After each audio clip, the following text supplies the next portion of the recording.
Broadcasting live from the Business RadioX studios in Phoenix, Arizona, it's time for Phoenix Business Radio, spotlighting the city's best businesses and the people who lead them. Welcome to We All Serve, a podcast series brought to you by Arizona Employer Support of the Guard and Reserve. Today's focus is on ESGR support activities in Northern Arizona. I'm your co-host and moderator, Mike Phillips. I'd like to introduce our other co-host, Dan Irving, the Arizona Director for ESGR. Good afternoon, Dan. Good afternoon. Glad to be here. Before introducing our guest, I'd again like to thank Karen Nowicki and Phoenix Business RadioX for their ongoing support of our podcast series. We appreciate the opportunity they're providing us to tell the ESGR story. Now on to our guests, who are appearing today from Prescott via remote Zoom feed. It's my pleasure to introduce Larry Jacobs, the Northern Arizona Section Chairman for ESGR. Good afternoon, Larry. Good afternoon. Joining Mr. Jacobs on the call is Larry Gray. He's an ESGR volunteer active in several community service groups. In fact, Larry was just named Man of the Year by Prescott Leadership. Welcome to the show and congratulations, Larry Gray. Thank you very much. For those new to our podcast, I'd like to provide a quick overview of ESGR. It's a Department of Defense program, but one run almost entirely by volunteers. Its mission is to promote cooperation and understanding between Reserve and National Guard service members and their civilian employers. ESGR volunteers assist in the resolution of conflicts arising from an employee's military commitment. Our organization also recognizes and supports employers who employed Guard and Reserve members. Larry Jacobs, Northern Arizona is a large area. Tell us about the communities up there, your background, and how you got involved in ESGR.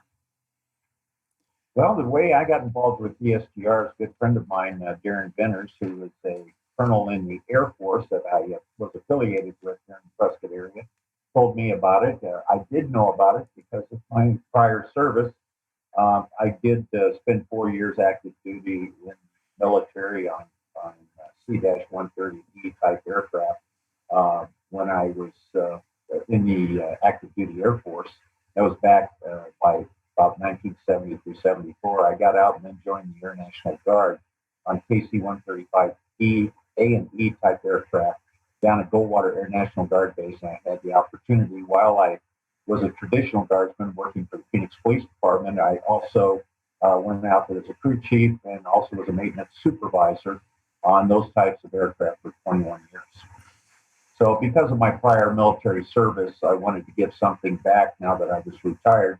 And it was an opportunity to give back to the men and women that were in the Guard and Reserve. We didn't have the opportunities when we were there to have some of the benefits that they now have and make sure they were aware of that. So you spent many years in the Arizona National Guard. You got to know that experience, live that experience as a soldier, and have an understanding today of really what those men and women go through. Is that what motivates you to serve as a volunteer? Oh, absolutely. Like I said, back in my day, we had the Soldiers and Sailors Relief Act, and we didn't have a lot of the benefits because it was we had a draft back then, back in 1972, when Nixon changed that into an all-volunteer force. That created ESGR, and as it created ESGR, it created a lot of opportunities for those people because many times over they were reached out and drawn upon to do active duty military service, so they had to build in some protections for their civilian job and along with other things that they had to do. And it gave me an opportunity to be able to go out there and explain to them some of the benefits that they had under the USERRA clause, which was the Uniformed Services Employment Reemployment Rights Act. And at the same time, they're employers, because we find that a lot of them don't know about this. And as an ombudsman, I oftentimes have an opportunity to mediate some of those differences and to ensure that they are aware of what benefits or what their responsibilities are as employers, along with what the responsibilities of our service members are. Larry, you had touched on something there. You talked about ombudsman, and I know you're an ombudsman as well. Can you please explain a little bit what that means and what you do for employers and service members? Sure. One of the things that happens as an ombudsman, we have the opportunity to be able to mediate differences that occur between service members and their employers. And many times these things occur because the employers aren't aware of the Uniformed Services Employment and Reemployment Rights Act, which is under Title 38 of the United States Code. And under that, we break down in Title 20, which deals with the Code of Federal Regulations, what all the requirements are for the employers that employ service members in either the National Guard or the Reserve. What happens is if they violate these provisions, rather than going and them filing a complaint with the Department of Labor and have them investigated, we can intervene and be the first step in that process. And we have an opportunity to go out there, call the employer, educate the employer, make them aware, and attempt to mediate the differences that may occur between the service member and at the same time the employer to make sure that they are complying with the law. Again, we are not the enforcement arm of the law. All we can do is try to mediate it because the enforcement arm is the Department of Labor. But a lot of times education does that. And as a result of going first through ESGR and the Ombudsman program, we can resolve about 80% of those complaints that come in, which alleviates a lot of the part of the Department of Labor from having to investigate this.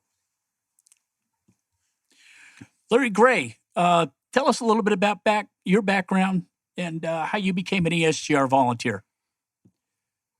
Well, I put it back on Darren Veneers again. At a meeting I was at, him and Larry were talking and encouraged me to become involved. I spent 4 years in the Marine Corps, went to Vietnam back in '66 with a 40 mortar battery. And when I came back and I joined the Phoenix Police Department, I was there for just shy of 37 years. We had the opportunity to live in Prescott and Phoenix at the same time for about 8 years. And when that ended, then I ended up being a part-time temporary seasonal police officer with the city of Prescott for about 9 years. But during that time, Larry encouraged me and Darren did and became involved with ESGR. The reality, my title is military outreach. The real reality is because of Larry Jacobs, and we have another great ESGR member up here, Pat Kirkendall, and Pat's very involved and very committed to the community. And so as a result of that, I became involved, and I really enjoy the opportunity to go out and especially present Patriot Awards, because that encourages the employer to realize the support they've been given to the military service, and it gives that service member the opportunity to be able to acknowledge the special efforts that his employer has done to make life a little easier for him in difficult times. Larry, you bring up a good point. You talked about the recognition, and that's what ESGR really is all about, right? We educate the employers, we educate the military members on their responsibilities and obligations. We allow our service members an opportunity to recognize their bosses and then present those awards. We also have other activities that we do, all to get them better educated in having a Guard and Reserve member working for them. I like to tell the audience this because a lot of folks, when you have a veteran, when you hire a veteran, you have that veteran. So the difference between the veteran and a Guard and Reserve member is most Guard and Reserve members today are veterans, but they still have that military obligation. They drill 2 weeks, they do their training, but they work in the communities that they live in. So they work for our civilian employers, and that's why it's so important that we support those civilian employers. And Larry, I know you have run our boss lifts and things like that with the employers. Could you just explain a little bit about that and what that means to the employers when we do those type of events? Sure, Dan. One of the outreach programs that we like to get involved in is to give the employers an opportunity to see what the men and the women in the Guard and Reserve here in Arizona do. Many of them aren't aware, but we have almost 15,000 between all 7 branches of the service that we deal with, 5 that are in the Reserve and the 3 National Guard. But of that 15,000, those are distributed throughout Arizona. One of the things we do is we tell those service members, if you'd like to give your employer an opportunity to get a bird's eye view on just what it is that the Guard and Reserve members do when they go on their unit training activities, which is 1 weekend out of the month, and then in some cases 2 weeks out of the year to train. What we do is we select 25 of these employers, and we do this twice a year. And they come down to the Goldwater Air National Guard base down in Phoenix, Arizona. We bring them in. We do briefings with them. Colonel Donaldson, who is now the commander down at 161st Air Refueling Wing, tells him about the background of the 161st. We bring in the boom operator. They go through emergency procedures and go through several different things. And then when they actually go out to the aircraft and get to be involved in participating in a 3-hour mission, going up and doing an in-flight refueling mission where many times over we rendezvous with F-35s from the 944th down at Luke Air Force Base or F-16s from the 162nd Fighter Group down in Tucson. And sometimes we just get other receivers that pop in. You may get a C-130 or even a KC-135. They get the opportunity not only to freely move around the aircraft, but they can go into the boom pod 2 at a time and actually watch an in-flight refueling operation. They can go up and talk to the pilots and the co-pilot while they're up in the flight deck, so they get the free run of the aircraft. We also promote that they take a lot of pictures and just have a great opportunity. And after the 3-hour mission, when we bring them back, we take them up and we do an actual award presentation where we give them a certificate, and that certificate has their name on it. It's for a Copperhead Emissary Aircrew member. In case you guys haven't seen one, here's what it looks like. And they get a certificate presented to them. And then what we do up north is as a means of going back and being able to talk to the employer again. About 5 days later, we go out, meet with the employer, and we bring them a photograph of themselves and all the other members that participated. It's usually in an 8x10, very nicely framed. And it actually shows them, and it's something to commemorate the mission that they did, and something, again, to thank them for hiring our Guard and Reserve members and for what they do in order to fortify the freedoms that we've all become, very well acquainted with and want to keep that. And part of it means that we have to have a strong military force.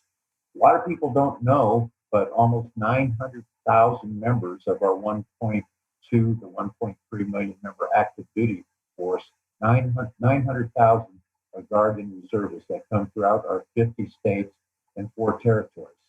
So without these members, we wouldn't be able to be as successful as we are in maintaining those freedoms and protecting what we have here in America. So it's a way of giving back to the employer and thanking them for all that they do for our Guard and Reserve. Yeah, thank you, Larry. And that's why it's so important that the employers know they play a vital role in our national defense. And this is how they do that. And so one of the things that we are trying to do, we're trying to expand those activities. Of course, COVID hit us in March, as we all know, and we had to kind of slow down, but we were looking at doing Black Hawk boss lifts where we take them up on the Blackhawks over at the Army Guard. So there's a lot of things that we haven't planned to do, but we have to get through this COVID thing before we can start doing it. But we also do the breakfast with the bosses where we bring them into a base and we bring employers in. They can get to meet the commanders. That's a really good thing. All this strengthens the relationships with employer and the Guard itself. I know it from a standpoint of you guys, you do a lot up there because you've got Camp Navajo up there. You've got a lot of military bases. But can you talk a little bit about how that strengthens the not only the communications, but just the overall that tie to the military member and their employer? Well, I would believe that what happens is that like the breakfast with the boss, due to Larry's leadership and past leadership, we've been able to have several of those. And we've also been able to have a partnership with the Goodwill organization and their employer aspect of it. And when we have those meetings that we did up in Flagstaff, the commander from Camp Navajo came over, and the employers then were able to interact with him, understand what his concerns might be, what some of the service members' concerns might be, and also his ability to acknowledge that fact that the employer provides so much to our men and women who are in the service and have to give up. And we want them, the employers, to understand that we and ESGR and our nation with our military service members acknowledge that this is a burden for our employers. And that's why we want to do special things for them, like acknowledge them with awards and so on, and just be able to provide such things as the boss list. Actually, I haven't been on one of those yet. My wife, as a former state legislator, was on one of those, so I got to see some pretty interesting pictures. And someday in time, that will happen with me also. One of the other things that we have an opportunity to do, since we have such a large area, because we pretty well encompass everything that's north of Phoenix, the outlying Phoenix area.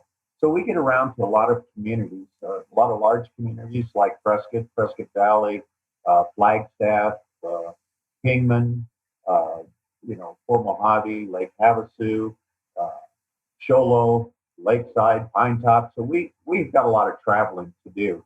So what we try to do is try to incorporate, when we have these areas to go, 2 or 3 activities at a time because of the amount of travel. So we have the opportunity to go out because many of our service members will want to have their employers recognized, so they put them in for a Patriotic Supervisor Award. This is an opportunity where we get to go into these communities, and we try to do it in conjunction to a speaking engagement where we can either talk to the Kiwanis or we can talk to some of the various clubs, Elks, Moose, different organizations, the Chamber of Commerce. We go try to get all of them, and we can do a PowerPoint presentation and really enlighten them a little bit in terms of just what our National Guard and Reserve component troops do. There's kind of a misconception out there because in the past, many people thought the National Guard, was just what guys do and go off on the weekend somewhere and, get off and just go do this and that. But they're pretty highly trained individuals in pretty well all the different disciplines in military service that require a large amount of capabilities. And they have to maintain, all of our Guard and Reserve component members have to maintain the same certifications as the active duty members. So you can see in some cases, like in my unit at the 161st Air Refueling Wing, where you have pilots, they have to do more than your standard 1 week in a month or 2 weeks out of the year. They may have to go during their own time 4 times a month, for instance, just to maintain the flying certification, which is required. So some of those have to do a little bit more, and you'll find that many of our Guard and Reserve component members do this on their own time. So it's something that they give their all, and many of their employers aren't even aware of the 40 hours that they pull at work. They're doing their own time on their own weekends and so forth in order to maintain these certifications. So, and it is required for them because you never know when they're going to be called. And unfortunately, fortunately now we're not as called as much as we have been in the past. And these folks are the same as your active duty folks. And that's what a lot of folks don't understand about Guard and Reserve. They do the very same thing. And I know in the time that I was in, I spent 21 years. I was mobilized a lot of different times. I was mobilized during the Gulf War, during Desert Shield, Desert Storm for 6 months. And that does have a little bit of a problem for an employer. In my case, it was a real problem because the Phoenix Police Department at the time had 300 members that were deployed during Desert Shield, Desert Storm. So that took a lot. It took about 15% of their workforce away. So we understand that, and it's a little easier for the larger organizations that hire Guard and Reserve members. With mom and pop operation, it's a little harder for. So, it doesn't keep them from hiring somebody else, but they know that their job is protected, so in return them. So we're trying to make a good relationship with that employer so that they understand that they're committing to the freedoms that we all enjoy by hiring that member too. And you mentioned earlier you cover such a large geographic area. Talk a little bit about the different businesses that are up there and that you interact with. Well, we've got a lot of business. I can almost guarantee you that every one of the large cities here we have gone to, and they have statements of support within their local city government. So when you look at the city of Flagstaff, city of Prescott, city of Prescott Valley, city of Lake Havasu, Kingman, I mean, I can go on and on. Sholo, all of your major cities are already working with the Guard and Reserve, along with many of your major companies and your major hospitals, because we have a lot of nurses and doctors that are in the Guard and Reserve. So when you look at like Flagstaff Regional Hospital, or you look at Yavapai Regional Hospital here in Prescott Valley, they all have statements of support. We work very closely. A lot of the major manufacturing outfits. We have Ruger that built all the rifles and pistols and so forth. Ruger Manufacturing is here in Prescott. They're a member. They've gone up on boss lists. Floor Engineering up in Flagstaff. I mean, I can name just about every major business and tell you all the aviation related businesses and so forth have all affiliated with the Guard and Reserve as far as being a member with ESGR and carrying a statement of support in wanting to support the mission of ESGR. And you guys, excuse me, you guys are a pretty small team up there, right? It's you and it's Larry Gray and you mentioned Pat. You guys get around. Well, Larry and I are fortunate because we are retired. We have another member, his name slips me right, Tony, who's retired. And so the three of us on occasion, we try to make sure if we have to go out of town that one of us goes along or drives and tag team with somebody. It's interesting to meet with the employers as a benefit for the ESGR member. You actually connect with a lot of important leaders throughout not only our community, but within our business sector.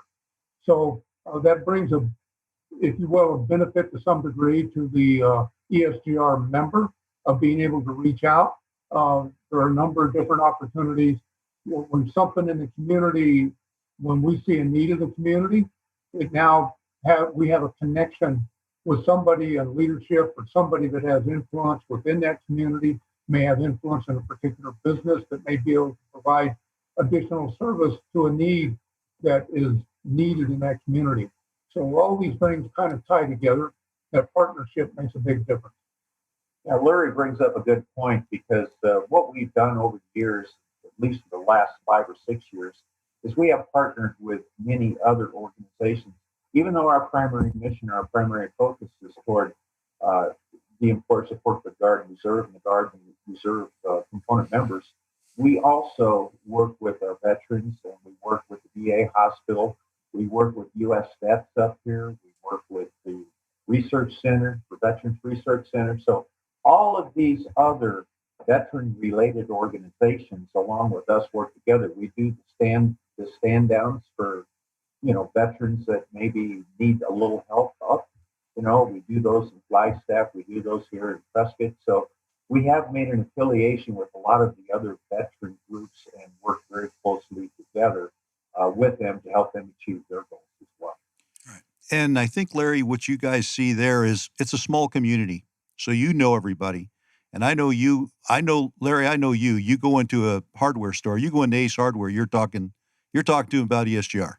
I know you are. That's how you are. That's how you operate. One of the problems we have in the central area here, in the Phoenix area, in the Maricopa, is it's such a big community. We have about 30 volunteers in this area, but trying to get to every employer is very difficult. And some of the things that we're doing right now is we're getting to the employers that have Guard and Reserve members, but we really need to start getting to the employers that don't have Guard and Reserve and kind of educate them and show them the benefits and the values of hiring Guard and Reserve and making them comfortable with the USERRA law. I don't like beating employers up on USERRA law. Most of our employers here in the Valley, I know, are very good. And those that have Guard and Reserve working for them really go above and beyond what they need to as far as the law is concerned. So I think that one of the things I would say, if you're listening to this our podcast right now, you can go on to our website and you can contact us if you're interested, and we'll be more than happy to come by and talk to you about ESGR or what you're trying to do. We've even helped with some organizations that wanted to do, say, veterans infinity groups, things like that. They didn't quite know how to get started. We have a lot of volunteers in many different areas of business in the valley here and up north or down south that can share those benchmarks from the companies that they're working and help somebody who's looking to maybe get a program going at their place of business. So I just wanted to throw that out there. We are on Facebook. You can contact us that way, but please reach out to us. And the other thing I want to say is we're all volunteers. This is a volunteer-led and volunteer-run organization. Even though we are under the Department of Defense, we're volunteers. And we do this because we're passionate about what we do. The good thing to the employers and the service members is it's free, right? We don't charge a thing for what we do. We throw special training classes together for some of the SHRMs, the HR groups. If an organization out there is a lot of Guard and Reserve working for them, and it's a big organization, and they'd like us to come in and just give them a USERRA training to their HR folks, we'll be happy to do that. And we do that. We have our ombudsman, trained ombudsmans. They are the experts in the law. And I got to say, I'm very proud of what they do because in Arizona, they have a very good success rate. When they get involved in a mediation, usually it's resolved with just basically a misunderstanding of the law. So you don't have to get lawyers involved or any of that. This is all free to both the service member and the employer. So I just wanted to throw that out there because I think there's a lot of things that people don't know that we do. And that's what we're here to do, is to support those employers who hire our Guard and Reserve. And Larry, you hit it on the head when you said it's about little less than 50% of our armed forces are Guard and Reserve. And I think you gave more of the numbers. You're more number guy. It's important for employers to understand that. That's a concept I don't think they do understand. I know. And we try very hard, right, Larry? Go ahead. Yeah, it's actually 42% of our military complement to the United States is made up of Guard and Reserve, and I don't think they're aware of that. And they're always astonished when they hear that. Yeah, and the other part of this is the other thing that's happening right now, and one of the things that we're getting from our national is we need to start talking this to the employers as well, is especially in the Guard, not so much in the Reserve, but in the Guard, they also have a state mission. So they're out on COVID, they're fighting fires. So not only do they get called up for their federal missions and could be gone from the workplace, they also can get called up by the governor and on a state mission. And we have a lot of those right now that are on state missions or on federal missions. Those are some things we're going to have to start educating. One of the things that's coming down the road is, it used to be 15 days active duty, and I think that's going to be a little bit longer now. They're going to extend that training period. And it goes back to what you said earlier, Larry, is they want the Guard and Reserve folks to be as qualified, trained up as the active duty, but to try to get that done in, weekend and 2 weeks during the year is not enough. So they're going to be adding some time to that. So that's going to take them out from their employers. So we need to talk that up and see how that's going to affect our employers. And one of the things that we also do is we talk to employers and we do for relevant issues, we can take those up to the national for the employers. So that's something else we do. So if it's something that's really going to affect the employers, or if the stress level is getting to a point where, they can't do it much longer because these folks are constantly being deployed out. I can tell you that they're doing a study right now at the national level to determine, what that stress level is, because we know that there's a stress level for our employers. But it's important that, again, they hire Guard and Reserve. There's a value for hiring Guard and Reserve. There really is. And once we talk to them and they see the value of hiring Guard and Reserve, they all want them. They all say, how do we hire these? So what we've done is we've partnered with Arizona at Work. So they help us. They're a part of the DES system, and they help us in cases where employers are looking for Guard and Reserve members. We try to get them placed. We don't do that as ESGR, but we're not just going to, I have too many employers ask me all the time, well, how do we get a hold of these? How do we hire these Guard and Reserve members? So we had to do something. And that's how we're doing it. We're just referring them over to Arizona at Work. So those are some things we're doing to try to, get employers the folks that they need. As a matter of fact, I'm trying to hire 2 Guard and Reserve members now for the place that I work at. And I'm going through the same agencies to get those. So, yeah, Larry, you'd mentioned the word community earlier and talked about the networking with other organizations. And that's such a benefit that I see ESGR bringing to various employment centers and workplaces, is that nobody's in it by themselves. You are part of a larger community. And Dan, you had mentioned also all the things that the Arizona National Guard's been doing this year. I mean, they've been all over the state geographically, up to the Indian communities, down to the border. They've been in California helping with the terrible wildfire season that that state's experienced. And all of that is they're individual Guard members and reservists, and they're serving their community. They're serving fellow mankind. And I know you guys are on the front line. You recognize that service, and you also recognize the employers that support those individuals providing those services. And Prescott was just in the national spotlight a little while ago. Talk a little bit about the City of Prescott's award and what that represents. Sure. One of the highest awards that the ESGR gives out is known as the Freedom Award. And the Freedom Award is a highly sought after award because it's an award that's actually given by the Secretary of Defense in the Pentagon. And there's 15 of these awards given out only once a year. And there's always over 3,000 employers vying for those awards.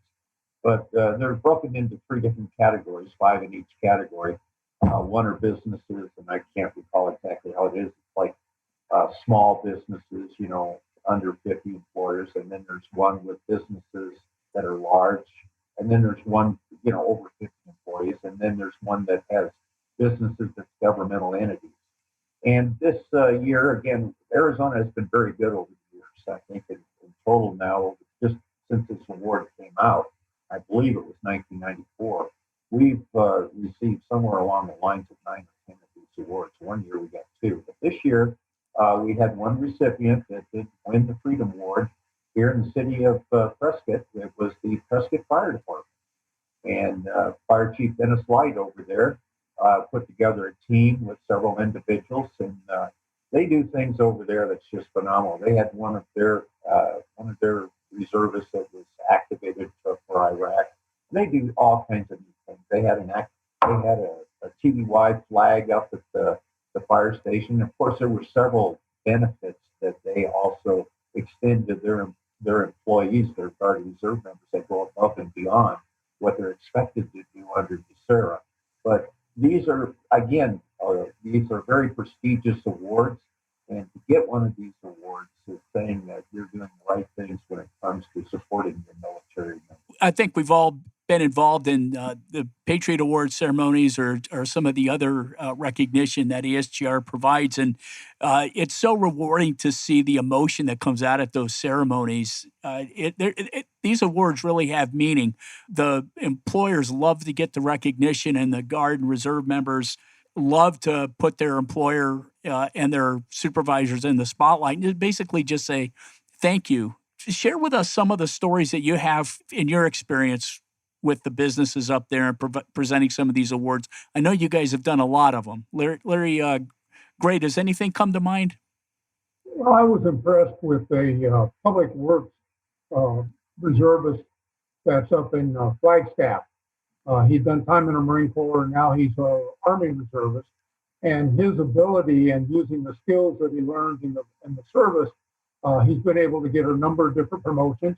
He's highly thought of by his employer there. Just that his dedication to self-improvement, which obviously when he self-improves and he applies that to his work, then his employer gets that improvement. And just those examples and the opportunity to listen to both the reservists and then to learn about some different businesses. Larry and I were both on a Phoenix Police Department. We do have some interaction with a number of different things, but the in-depth understanding of how a particular business works, what they're involved in, whether it's interstate, nationally, or internationally. and how that support of the Garden Reserve, or their support of the Garden Reserve, and those service members, how that impacts their ability to be able to complete their mission and their ability to provide service to their customers. It's great stuff, and it is very rewarding to be involved in projects that recognize that good service. And while we have the opportunity, I want to thank both of you guys for really being the face of ESGR in Northern Arizona and everything that you do up there. You're great representatives of the organization, and as everybody can tell, you're really articulate and passionate about the work that ESGR does. So yeah, and I echo that. I want to thank you both, and I also want to put out another plug, because if you're thinking about you'd like to volunteer in an organization, again, please look on our Facebook. Please go to our website and look us up. We're always looking for volunteers. You don't have to have military background. You could have a military background, but you don't necessarily have to. We have some volunteers that have not served in the military and do an outstanding job for us. They can talk to the members, they can talk to the employers. So if you're thinking that you'd like to get involved in something like that, please reach out to us and give us a call, and we'll certainly call you back and love to talk to you. Larry and Larry, do you guys have anything else you'd like to share with the audience today? Yeah, I'd just like to say, I'd like to echo some of what Dan just said, that we're always looking for volunteers. I have one volunteer now up in Flagstaff, but I'd like to expand that to maybe another volunteer in Flagstaff. I'd like to get one in the area up around Lakeside, Pine Top. You know, these are areas that we have to routinely travel, and we feel we could do a lot more with our ESGR budget if we didn't have to be driving that far and doing that. We could maybe have other individuals that we could train to facilitate some of those volunteer activities in that area. And also the Lake Havasu and Port Mojave area, or Kingman. Either one of those areas would help us out a lot. So if anyone who's out there listening lives in any of those areas and would be interested in maybe getting involved in volunteer activities for the employer support for the Garden Reserve, they can feel free to call me. I can be reached on my cell phone at 602-380-3829. Terrific. Great. And you can also go on the website, esgr.mil/Arizona, and all of our contact information is out there. So, we'll do our best to send some folks your way, Larry, and build our network. And again, you guys are doing a great job. Thanks for sharing your insights and stories with us this afternoon. Thanks a lot, Larry and Larry. Thank you.